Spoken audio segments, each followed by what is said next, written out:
going through a full body strength and hypertrophy kettlebell workout with the use of just one kettlebell. Remember, if you have a heavier load or something that's more challenging for you, you want to decrease the repetitions and increase your rest time.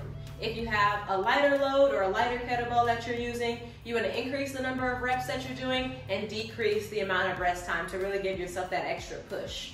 Today's session is meant to target the major muscle group areas. That's going to be muscles of the lower body, including the glutes, the quads, the hamstrings, the calves, as well as the upper body, so that includes the back, the chest, the shoulders, and the core.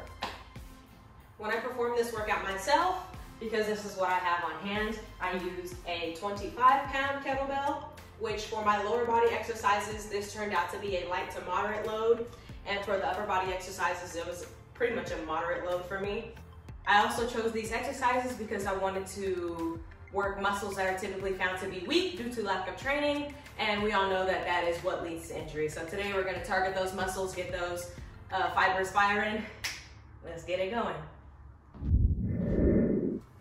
So we'll first begin with a warm-up. So this warm-up should take about 2 minutes, more or less, depending on whatever you choose to do to help warm yourself up, get yourself prepared for this session. So we'll begin with 10 jumping jacks. We'll then move on to 10 mountain climbers.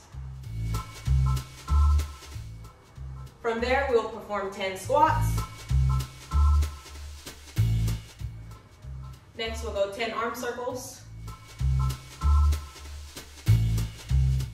Next, I'm not sure what this one's called, but I'm gonna call it the hip roundabout. I like to imagine bringing my leg up and over a hurdle. So I'll do that forward as well as backwards. 10 on each leg. High knees, butt kickers, and last we'll finish up with some warm walks.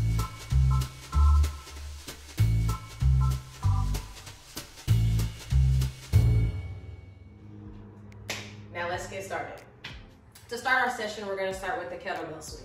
The kettlebell swing is a power-based exercise that's going to target the muscles of the hip. This is going to help activate those hip extensor muscles, increase peak glute activation, as well as stimulate those medial hamstring muscles. To begin this motion, you want to stand hovering over the kettlebell with your feet about shoulder width apart. As a side view, again, I'm standing hovering over the kettlebell, feet about shoulder width apart. I'm going to drop down, grab onto the kettlebell, stand upright.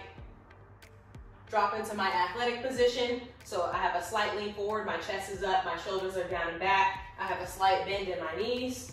I'm gonna start this motion by hinging forward, pushing my hips back, leaning into tabletop position. Then I'm gonna thrust my hips forward, squeezing the glutes at the top. Yes. So you're gonna thrust your hips forward until you reach full extension, squeezing the glutes at that position. Hinge, thrust, really forceful contractions at the top.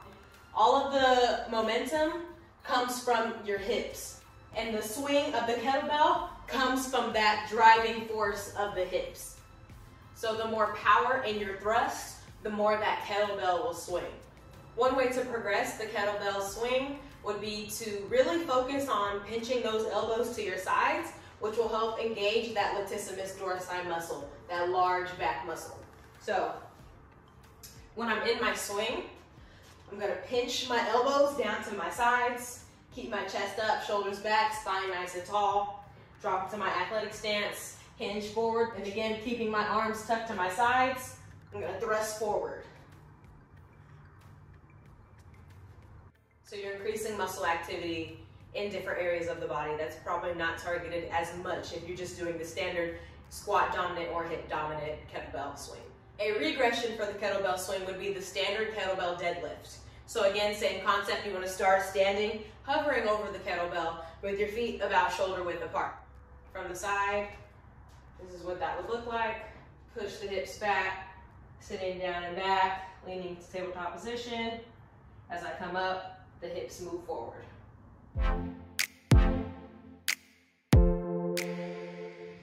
For our next exercise, we're going to complete the kettlebell single-arm row. For the single-arm row, you'll perform 4 sets of 8 repetitions, 2 sets on each side, and you will give yourself about 1.5 to 3 minutes rest, depending on the weight of your kettlebell and how challenging that is for you.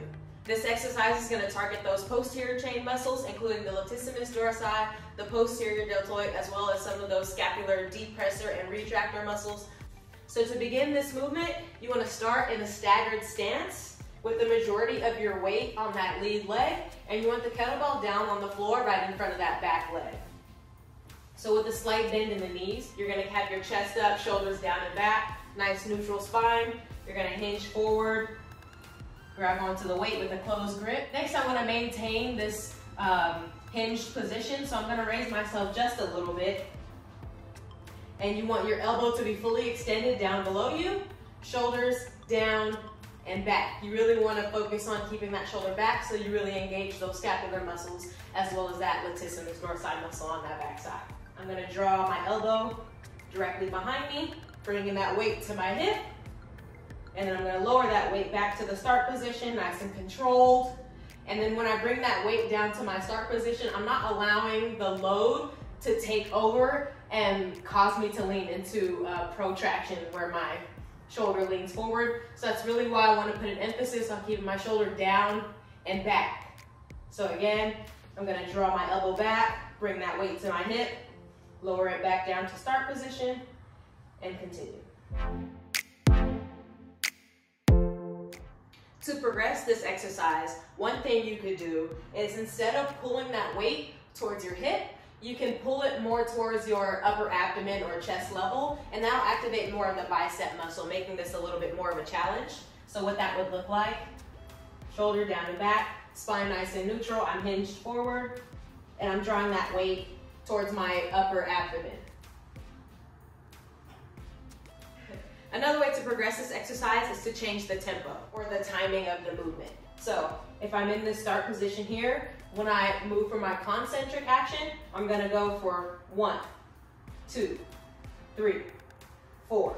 And then back down for the eccentric, 1, 2, 3, 4. I'm gonna continue that. 1, 2, 3, 4. 1, 2, 3, 4. Changing the pacing of this motion to slow tempo is going to help create more muscular stress due to time under tension, which is going to create more hypertrophic gains. So more toning, more muscle building, more hypertrophy in the end. To regress this exercise, what you could do is allow that offhand to rest on that opposite thigh, and that'll give you some support, some stability. Also, you could lean over a bench, a table, a couch, a chair, and just have something support you so that all of your weight is not dependent on that single leg stance. And you have a little bit of support helping you with your stability. The next exercise is going to be a super slow tempo Sumo Goblet Kettlebell Squat. This is an exercise that is going to target all of those lower body muscles, including the quads, the hamstrings, the glutes, the calves, all that good stuff.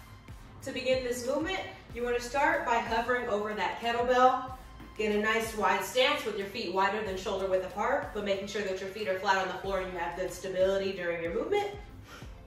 Next, you want to squat down with that chest up, shoulders down and back. Grab onto that kettlebell, stand upright, bring that up to chest level, and then grab onto the sides of that kettlebell. Next, you want to really focus on keeping those arms pinched to your sides. Again, we're going to drop for 4 seconds for the eccentric, and then we're going to come up for 4 seconds for the concentric. Really focusing on extending that hip at the top and squeezing the glutes. So from the side, what that would look like, nice wide stance, arms pinched to my sides, chest is up, shoulders down and back. I'm going to drop. 1, 2, 3, 4. 1, 2, 3, 4. 1, 2, 3, 4.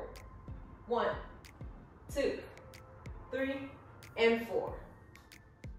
A simple way to progress this exercise is to add a 3-second isometric hold after that eccentric 4-second slow tempo drop. So what that would look like, I'm going to get into my wide sumo stance, grab onto my weight, bring that up to chest level, pinch my arms at my sides. I'm going to drop. 1, 2, 3, 4. I'm going to isometric hold for 1, 2, 3, and then I'm gonna go concentric for 1, 2, 3, and 4. 1, 2, 3, 4. Isometric hold for 3, 2, 1, and then back up for concentric. 1, 2, 3, and 4. Adding tempo to an exercise can help increase those hypertrophic and strength gains due to the time under tension. So that time that your muscles are contracting, Initiates. more activity in those muscle fibers, stimulating that actin and myosin, getting all that going in there, thus creating those adaptations. To regress this exercise, you can perform this movement at regular tempo. So what that would look like, I'm in my sumo stance, feet wider than shoulder width apart, chest up, shoulders back, nice neutral spine. I'm gonna squat down, grab onto that kettlebell, stand upright, bring it up to chest level, arms pinched at my sides, and then squat, up, squat, up. What you also could do is just perform a standard kettlebell goblet squat, feet shoulder width apart, kettlebell up at chest level, arms pinched to my sides, and I'm gonna squat. The next exercise we're gonna perform is the half kneeling, slow tempo Pallof press. This exercise is gonna target the muscles of the chest as well as the shoulders. You want to begin this motion by getting into a half kneeling stance right next to your kettlebell. So kind of like a lunge position. Here, you wanna make sure that your core is engaged, your chest is up, your shoulders are back, and you have a nice neutral, elongated spine. This position alone is really going to challenge some of your balance, so if you cannot maintain this position, I'll give you a regression exercise to help you out so that you can still perform this movement. You want to grab onto that kettlebell, grab onto either side, and hold that at chest level. You just want to draw a straight line path directly in front of you, extending those elbows, still maintaining a slight flex in those elbows when you're at that extension phase, and then bring it back in, and the kettlebell is back at chest level. But because this is a slow tempo movement, for eccentric, you're gonna move for 3, 2, 1, slight bend in the elbow still, and then for concentric, 3, 2, 1. So one way to progress this exercise, we can add another movement component. So again, I'll drop down into my kneeling stance. My chest is up, my shoulders are down and back. I have that kettlebell at chest level. So I'm gonna extend, 1, 2, 3, bring it back, 1, 2, 3, and in that movement component, I'm gonna stand from my lunge and come back down.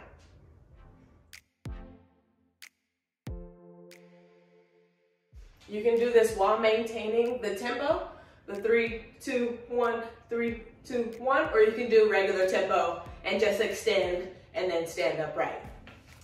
So as I've stated, if you have found that you have a lack of balance in that half kneeling stance, a way to regress this movement is to simply do it either sitting, standing, or you can also just perform it at regular tempo. So instead of counting 1, 2, 3, 1, 2, 3, you can just perform eccentric, concentric. So push, pull, and pull.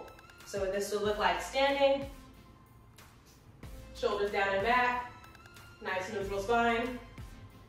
Starting with that weight at chest level, I'm gonna extend my elbows, still have a slight flex in the elbow, and then bring it back in towards the chest.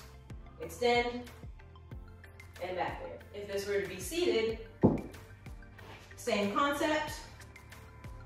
You could be sitting in a couch, on the chair, on the floor, it doesn't matter. Same concept. The final exercise for this session is going to be the single arm farmer's carry.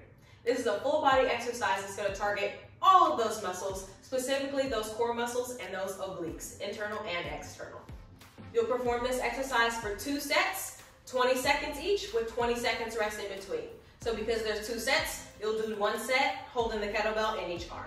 You want to squat down with proper form, of course. Grab onto that kettlebell with a closed grip. Stand upright, nice and tall, chest up, shoulders down and back. And you're just going to walk for 20 seconds. After your 20 seconds is up, go ahead and rest. And then switch sides.